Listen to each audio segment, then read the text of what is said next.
Bismillahirrahmanirrahim and Assalamu alaikum my dear students. I am Rifa Jahan from Learning with Rifa Jahan YouTube channel. So as you all know that we are discussing chapter number 13 gases exchange. So today the topic of our discussion is the last topic of chapter number 13 Alhamdulillah and that is diving reflex. हाँ ये last topic ज़रूर है क्योंकि मैंने आपको इससे पहले वाले लेक्चर वीडियो में बता दिया, लेकिन ये सेकंड लास्ट लेक्चर वीडियो क्योंकि इसके बाद मैं आपके साथ इस पूरे चैप्टर रिलेटेड जितने भी इंपॉर्टेंट एमसीक्यूज होंगे जो कि पेपर में पूछे जा सकते हैं वो सारी की सारी मैं जो है वो पक्की पकाई खीर आपको दे दूंगी। आपने बस उसको समझना है, देखना है और आपको इस पूरे चैप्टर के एमसीक्यूज जो पोर्शन है उसकी टेंशन लेने की बिल्कुल भी ज़रूरत नहीं होगी। समझ आ गई? चलें जी, आज हम अपना second last lecture video discuss करते हैं या लास्ट टॉपिक डिस्कस करते हैं, that is diving reflex. Move on करते हैं फर्दर, वहाँ से जो है वो इसको डिस्कस करते हैं एक्चुअली ये है क्या डाइविंग रिफ्लेक्स। डाइविंग क्या होता है? डाइविंग कहते हैं गोता खाना, ऐसे आपको पता है डाइविंग, डाइव मारी उसने, डाइव मारी, डाइव कहते हैं गोता, और रिफ्लेक्स कहते हैं चेंजेस मैकेनिज्म। अब हमने डिस्कस करना है बेसिकली कुछ इक्वेटिक मैमल्स में ना ये मैकेनिज्म देखने को मिलता है। वो क्या मैकेनिज्म होता है, उसमें क्या वो बॉडी में चेंजेस कर रहे होते हैं और वो कैसे सर्वाइव कर रहे होते हैं, वो हमने डिस्कस करना है। ऐसे है कि आपने बहुत सारे मतलब बच्चों ने ऑलरेडी सुना होगा जो वेल है ना वो अंडर वाटर 2 घंटे रह सकती है, या आपने बस ये सुना होगा कि भी अंडर वाटर जो वेल्स होती है ना वो बहुत देर तक रह लेती है बगैर सांस लिए, या वो नीचे बहुत देर तक जो है वो डाइव कर सकती हैं, या फिर वो बहुत देर तक अंडर वाटर जो है वो स्विम कर सकती हैं। क्यों? माइंड में आया होगा आपके क्यों, लेकिन उस क्यों का आपको तब जवाब नहीं पता होगा, लेकिन आपकी ज़िंदगी में मिस रिफत को भेजना था ताकि मैं उस क्यों की जो गुत्थी है वो सुलझा सकूँ। तो वो आज उस क्यों का जवाब मैं आपको दूंगी। वो क्यों इसलिए है कि जो इक्वेटिक एनिमल्स हैं उनमें जैसे कि उन्होंने लिखा है स्पेशली जो सिटेशियंस हैं उस सिटेशियंस में भी स्पेसिफिकली जो वेल्स हैं वो अंडर वाटर या डेप्थ ऑफ द ओशन जो समुंदर के बहुत नीचे गहराई में ये 2 घंटे तक रह सकती हैं वापस एयर में आए बगैर, मतलब कि वापस एयर में आए तब सांस लें, ठीक है, उससे पहले ये 2 घंटे तक अंडर वाटर या फिर डेप्थ ऑफ द ओशन तक रह सकती हैं। समझ आ गई? क्यों? क्योंकि इनके पास एक स्पेशल मैकेनिज्म होता है जिसको ये यूज़ करके अपना सांस रोके रखते हैं और जितनी इनकी बॉडी में ऑक्सीजन होती है उसको यूज़ करते हैं। अच्छा, क्या क्या चेंजेस कर रहे होते हैं वो हम देख लेते हैं। डाइविंग मैमल्स जैसे हमने डिस्कस कर लिया, आपने माइंड में वेल्स की एग्जांपल लेनी है, फिर आपको ये पढ़ने बहुत आसान हो जाएगा और इंटरेस्टिंग भी होगा।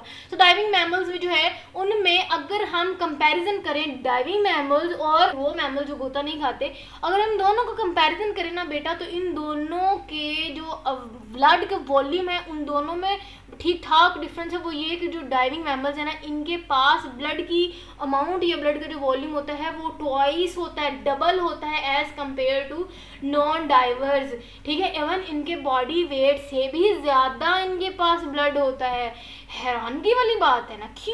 क्यों इनके पास जो है वो ट्वाइस ब्लड वॉल्यूम होता है as compare to non divers? इसलिए क्योंकि आपको पता है कि ब्लड ने ऑक्सीजन की ट्रांसपोर्ट करनी होती है, ठीक है। ब्लड में स्पेसिफिकली रेड ब्लड सेल्स में हीमोग्लोबिन मौजूद है। हीमोग्लोबिन का काम है कि इन्होंने ऑक्सीजन की ट्रांसपोर्ट करवानी है। ज़्यादा ब्लड, ज़्यादा हीमोग्लोबिन या ज़्यादा ब्लड, ज़्यादा रेड ब्लड सेल्स, ज़्यादा हीमोग्लोबिन और ज़्यादा ऑक्सीजन, ठीक है, ऑक्सीजन की ट्रांसपोर्ट भी ज़्यादा होगी। इसी वजह से इनमें जो ब्लड है वो डबल होता है, ट्वाइस वॉल्यूम होता है इनके बॉडी वेट से। अच्छा जी, उसके बाद कहते हैं कि अगर हम डाइविंग मैमल्स की बात करें तो इनमें हाई कंसंट्रेशन ऑफ मायोग्लोबिन होती है। अब मायोग्लोबिन क्या है? जिसको ये मायोग्लोबिन का ही नहीं पता वो मेरा इससे पहले वाला जो लेक्चर वीडियो वो लाजमी देखें जिसमें मैंने हीमोग्लोबिन और मायोग्लोबिन ये जो दोनों रेस्पिरेटरी पिगमेंट है इनका डिफरेंस बताया था। अभी भी बता देती हूँ, परेशान नहीं होना। मायोग्लोबिन की अगर हम बात करें तो ये एक रेस्पिरेटरी पिगमेंट है जो कि मसल्स को ऑक्सीजन की सप्लाई कर रहा है। अब क्योंकि मैमल्स में ऑक्सीजन की ही तो हमने यूटिलाइजेशन करवानी है, ये वजह है कि डाइविंग मैमल्स में इनकी अमाउंट थोड़ी ज़्यादा होती है क्योंकि इनका काम ही है कि इन्होंने स्टोर करनी होती है ऑक्सीजन को। मैंने पीछे भी कहा था इनका काम होता है कि इन्होंने ऑक्सीजन को स्टोर करनी है, ठीक है, मसल्स में, और जब जरूरत होती है ये उसको दे देते हैं। सो ज़्यादा अमाउंट ऑफ मायोग्लोबिन मतलब कि ज़्यादा amount of storage of oxygen, यही तो उनको चाहिए। यही तो वो मतलब कि डाइविंग मैमल्स कह रहे होते हैं कि जो 2 घंटे वो सांस ही नहीं लेते क्योंकि इनके पास ज़्यादा अमाउंट में मायोग्लोबिन मौजूद है। ज़्यादा अमाउंट में मायोग्लोबिन का मतलब है कि वो ज़्यादा अमाउंट में ऑक्सीजन को स्टोर कर रहे होते हैं और फिर वो आहिस्ता आहिस्ता उसको यूटिलाइज कर रहे हैं, इतना कि उनको फिर 2 घंटे तक सांस लेने की नहीं ज़रूरत पेश आती, ठीक है। ताकि ये ज़्यादा ऑक्सीजन को बाइंड करे। ज़्यादा ऑक्सीजन बाइंड होगी तो इनके जो मसले मसाइल होंगे वो ख़त्म हो जाएंगे। नेक्स्ट मैकेनिज्म अब हमने प्रॉपर डिस्कस करना है कि क्या चेंजेस आती हैं, ये क्या बॉडी में चेंजेस कर रहे होते हैं, जिसके बाद हमें ये सारी इसका सारा जो है वो मैकेनिज्म देखने को मिलता है।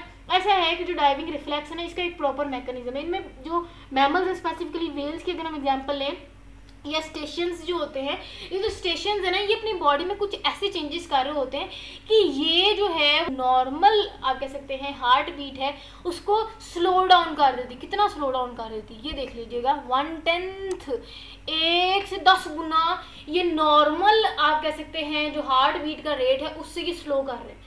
मतलब कि जब ये अंडर वाटर गोता खाते हैं ना, ये जो अंडर वाटर नीचे डेप्थ ऑफ द ओशन में जाते हैं ना, जैसे जैसे ये नीचे जाते हैं और वो पानी के अंदर सर्वाइव कर रहे होते हैं ना ये वेल्स, तो ये अंडर वाटर क्या करती है, सांस तो ये लेती नहीं लेकिन हार्ट बीट को स्लो डाउन कर लेती हैं। जितना उन्होंने नॉर्मली करना था उससे 10 गुना कम कर देती है। ठीक है, अच्छा जी। उसके बाद इससे क्या होता है कि इससे ना इनकी एनर्जी कम लग रही होती है। हार्ट जैसे ज़्यादा पंप करेगा, रिएक्ट करेगा, एनर्जी ज़्यादा लगेगी। एनर्जी ज़्यादा लगेगी तो ऑक्सीजन की कंजप्शन ज़्यादा होगी। तो ये जो एनर्जी को कम करने के लिए, ऑक्सीजन कंजप्शन को कम करने के लिए ये अपने हार्ट बीट को स्लो डाउन करती है, नॉर्मली से 10 गुना ज़्यादा कम करती है। ठीक है, अच्छा जी। उसके बाद कहते हैं कि अगर हम इनकी बात करें तो ये ना एक बहुत स्मार्ट एक्ट करते हैं। वो ये कि ये अपने ब्लड की सप्लाई ब्रेन और हार्ट तक तो देती है, लेकिन उसके अलावा जितने भी आप कह सकते हैं अदर ऑर्गन्स हैं, जैसे स्किन हो गया, मसल्स हो गया, जितने भी डाइजेस्टिव ऑर्गन्स हो गए या जितने भी इंटरनल ऑर्गन्स है, ये वहाँ तक सप्लाई रोक देती है या बहुत कम कर देती है ब्लड सप्लाई। क्योंकि आपको पता है कि जहाँ जहाँ जिन जिन ऑर्गन्स में ब्लड सप्लाई करेगा, जहाँ जहाँ या जिन जिन ऑर्गन्स में ब्लड मूव करेगा, वहाँ ऑक्सीजन ब्लड से वो ले रहे होते हैं वो ऑर्गन्स। ठीक है, तो ये क्या करते हैं, इतने चालाक होते हैं कि जब इन्होंने डाइविंग रिफ्लेक्स मैकेनिज्म करना होता है, ये वो जो ऑर्गन्स हैं, स्किन, मसल, डाइजेस्टिव ऑर्गन्स या फिर इंटरनल ऑर्गन्स, ये उन तक ब्लड या तो नहीं भेजते या बहुत कम भेजते हैं ताकि कम ब्लड जाए। ठीक है, और कम ब्लड जाए तो मतलब कि वहाँ से कम जो है वो ऑक्सीजन उनको मिले। लेकिन ये जो ब्लड है ना, ये हार्ट और ब्रेन तक ज़रूर ट्रांसफ़र कर रहे होते हैं। क्यों कर रहे होते हैं, वो इसलिए कर रहे होते हैं ताकि ब्रेन और हार्ट जो है ये मेन ऑर्गन्स है, यहाँ तक तो ब्लड सप्लाई जानी है, यहाँ तक तो ऑक्सीजन की जो नॉर्मल अमाउंट है जितनी इनको चाहिए वो देनी, क्योंकि इंपॉर्टेंट ऑर्गन्स है। यही काम नहीं करेगी तो मैमल्स की डेथ हो जाएगी। या फिर ना एनॉक्सिया होगा, जो कि एक बीमारी है, ये कंडीशन है जिसमें वो बिल्कुल उनकी डेथ हो जाती है। तो नॉर्मल जो ब्रेन है, जो वेल्स का जो हार्ट है, उन तक ऑक्सीजन जितनी चाहिए वो भेजती हैं, हाँ, लेकिन बाकी ऑर्गन्स तक ब्लड सप्लाई ज़रा रोक देते हैं या कम कर देते हैं। उसके अलावा इनके जो मसल्स हैं ना, ये शिफ्ट हो जाते हैं एरोबिक रेस्पिरेशन से एनारोबिक रेस्पिरेशन। मतलब ये कोशिश करते हैं कि इनकी बॉडी में कम से कम ऑक्सीजन की सप्लाई हो। एरोबिक था तो ये एनारोबिक रेस्पिरेशन की तरफ आ गई। इन्होंने रेस्पिरेशन का मैकेनिज्म चेंज कर लिया, इन्होंने ब्लड सप्लाई रोक दी या कम कर दी। ठीक है, सिर्फ ज़रूरी हिस्सों तक कि जहाँ से ये ऑक्सीजन लेके जा सके। इन्होंने क्या किया, इन्होंने अपनी हार्ट बीट को स्लो कर दिया, 10 गुना स्लो कर दिया एज़ कम्पेयर टू नॉर्मल, ताकि कम एनर्जी लगे, कम ऑक्सीजन की कंजप्शन हो। यही वजह है कि जो वेल्स हैं या फिर हमने कहा सिटेशियंस, जो स्पेसिफिकली वेल्स आ जाती हैं जिनमें, वो डेप्थ ऑफ द ओशन में 2 घंटे तक बगैर सांस लिए सर्वाइव कर लेती हैं और ये बहुत देर बाद ऊपर कहीं आती हैं और सांस लेती हैं और सांस लेके फिर ये अंदर चले जाती हैं और बहुत देर तक अंदर रहती हैं। आई होप आपको ये बहुत इंटरेस्टिंग सा एक फैक्ट जो है वो समझ आई होगी। छोटा सी ये टॉपिक है जिसमें हमने ये डिटेल डिस्कस की। तो हमारे चैप्टर अल्हम्दुलिल्लाह ख़त्म हुआ। बहुत कोई लेंथी सा चैप्टर था, जाने नहीं छोड़ रहा था, है ना। आज जान छूट गई इससे, लेकिन खुश नहीं होना वो ये कि इसके बाद एक मैं आपके साथ MCQs लेक्चर वीडियो लाजमी शेयर करूँगी। आप कह दें भाई नहीं, लेकिन मैं तो करूँगी, क्योंकि मुझे पता है वो जब आपको पकी पकाई खीर मिल जाएगी ना इनमें से, तो आप बहुत मुझे दुआएं देंगे। MTCAT रिलेटेड भी वो बहुत इंपॉर्टेंट होंगे। ठीक है, टिल देन अगर आपने इस टॉपिक रिलेटेड या फिर इस पूरे चैप्टर रिलेटेड कुछ भी पूछना हो, आप कमेंट सेक्शन में पूछ सकते हैं। ठीक है, अपनी कीमती राय से मुझे आगाह कीजिएगा। इस चैनल को ज़रूर सब्सक्राइब कीजिएगा अगर मेरी आपको समझ आ रही है। बेल आइकन भी प्रेस कीजिएगा, दोस्तों से भी शेयर कीजिएगा। और हाँ, नेक्स्ट लेक्चर तक मुझे दीजिए इजाज़त। अपना बहुत सारा ख्याल रखिएगा। स्टे कनेक्टेड एंड अल्लाह हाफिज़।